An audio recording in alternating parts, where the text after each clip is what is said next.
What is going on, beautiful people? Welcome to another episode of the Narcissist Code. I'm your favorite self-aware narcissist, Mr. Lee Hammock, better known as Mental Illness, from TikTok, Instagram, YouTube, and you know where to find me at.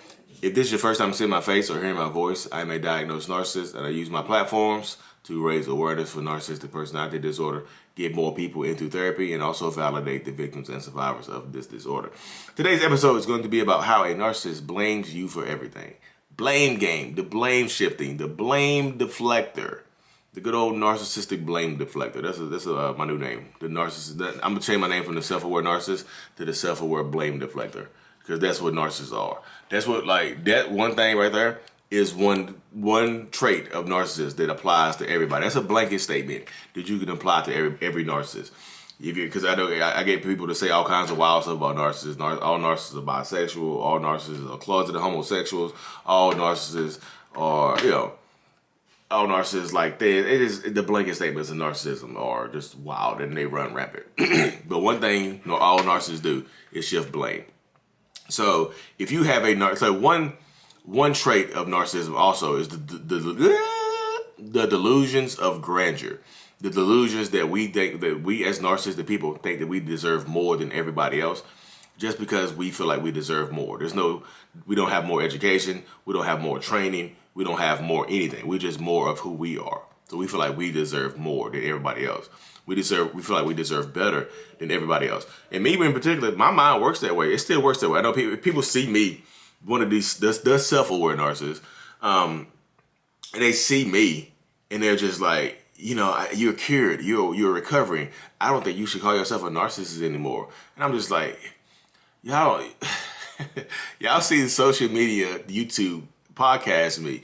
You don't see me in real life. Because, I'm a narcissist. I'm not going to show you the evil parts. I'm not going to show you the mean parts. So, I'm not going to do that. Sometimes if you catch me on my live stream, you might see some meanness come out. I had some meanness come out last night when I went live. Because they deserved it, though. Y'all, if you was on my live stream, that person deserved it. Come at me, tell me, I'm gonna come at you with some hot fire. You know what I mean? But I've been having delusions of grandeur my entire life, y'all. I want to be an actor, like famous actor. And I know people are like, you're famous now on TikTok or whatever because you have 1 million followers. But I'm just like, I want to be an actor. I want to be like real life famous. I want to be recognized in public. Like, I was just like, no autographs. Hey, not right now. Hey, I'm with my kids. I would sign autographs, y'all. I would talk to people. I'm just joking. It's just funny. But the delusions of grandeur and the delusions of success, so we all have those. Every narcissist has those delusions that we want to be the best at whatever we do. We want to be the greatest at whatever we do just because we feel like we are the greatest.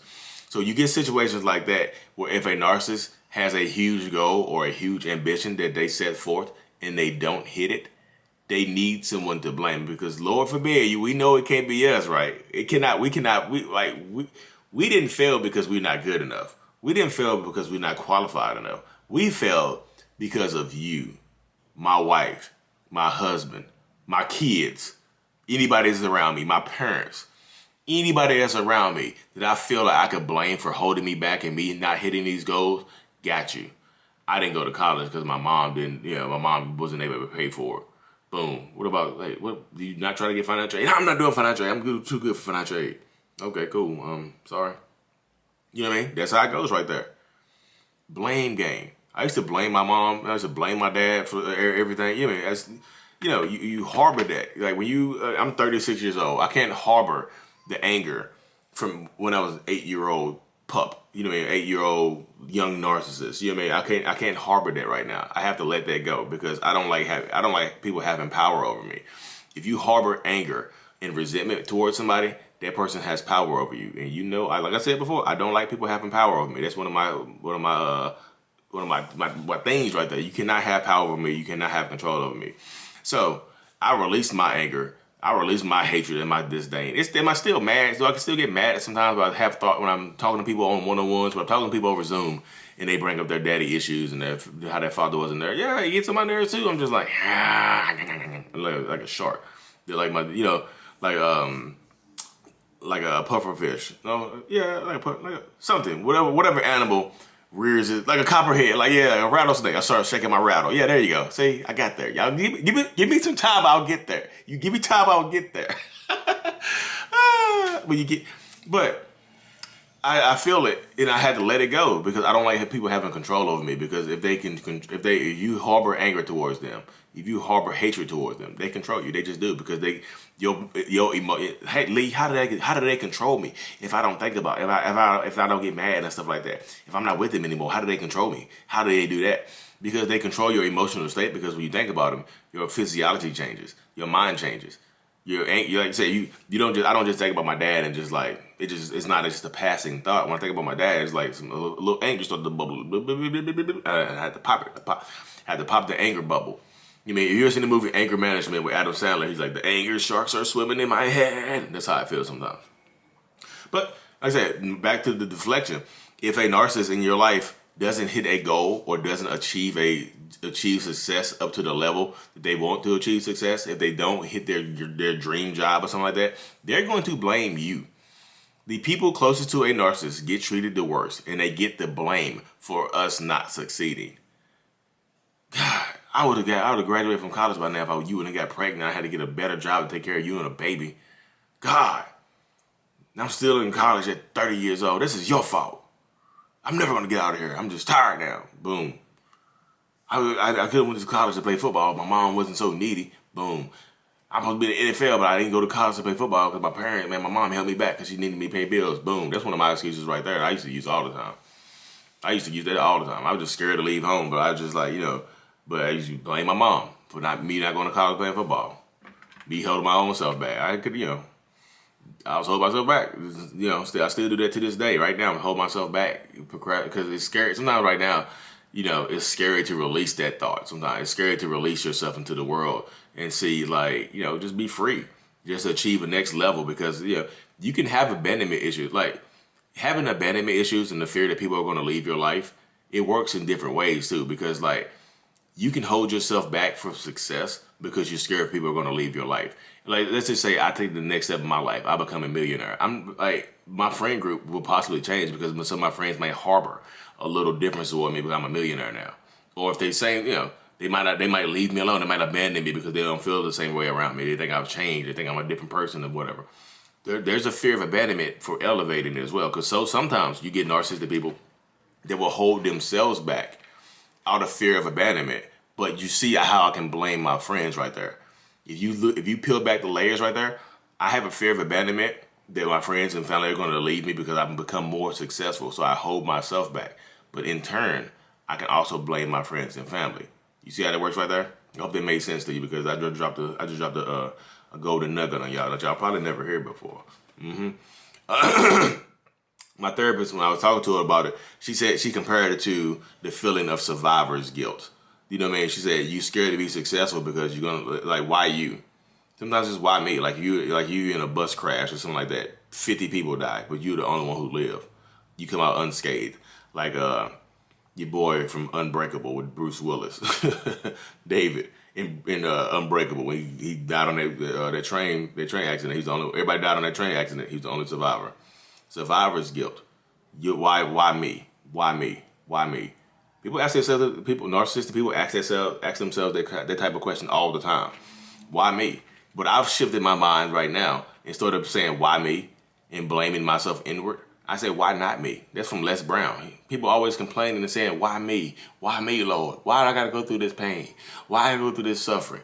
Why I gotta feel this way? And he flipped his mindset. He said, why not me? Who better than me to take it? Who better than me to get this? Who better than me to go for? So that's how I've shifted how I shifted my mind a little bit into the blame going elsewhere. You know what I mean? Into the blame going outside. And they said the blame going inside as opposed to going outside. Sorry, I messed it up right there. But that's literally how I've done it over the last, since I've been self-aware.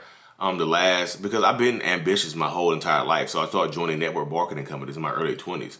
You know what I mean? But I don't like people. I don't like talking to people like that. So I was not successful in the network marketing companies. But it did help me pick up a book or whatnot. So I've had to look, hey, you want to join this network marketing company and make $1 million in a week? Yes, hell yeah.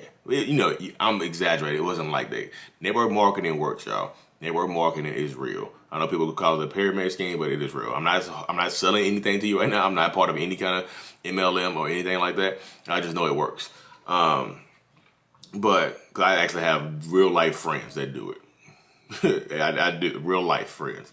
It's not like I met somebody in those things. Yeah, real life friends. But you see how that works though, how the mindset goes. Instead of blaming outward and giving other people the power, I blame inward and I empower myself. So I can't blame everybody else for my struggles and my failures and stuff like that. I have to blame inward, because blaming inward means you have to change. I have to change me. I can't change you, or can I? Narcissistic people, we feel like we can change it. We feel like we can change anybody around us. Narcissistic people like myself, we feel like I am a chameleon. I can blend into any group. I really can blend into any group.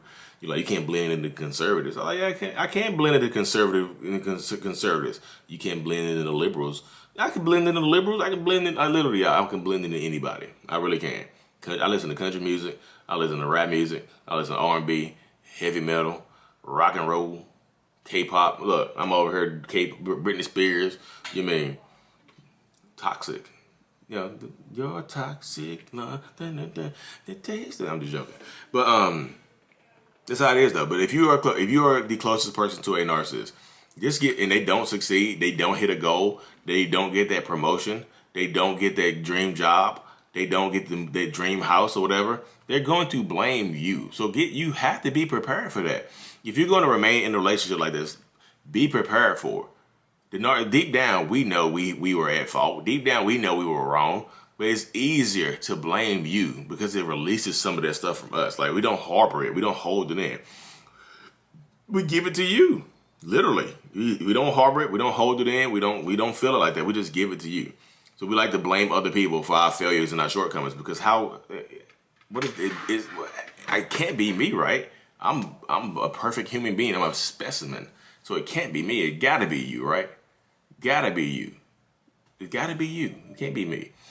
Well, I hope y'all enjoyed this episode. Y'all have some one-on-ones here on Zoom. About to start here in the next few minutes. I have to hop over here. I really, truly appreciate every single one of y'all. Mental Illness is out. Peace. If you know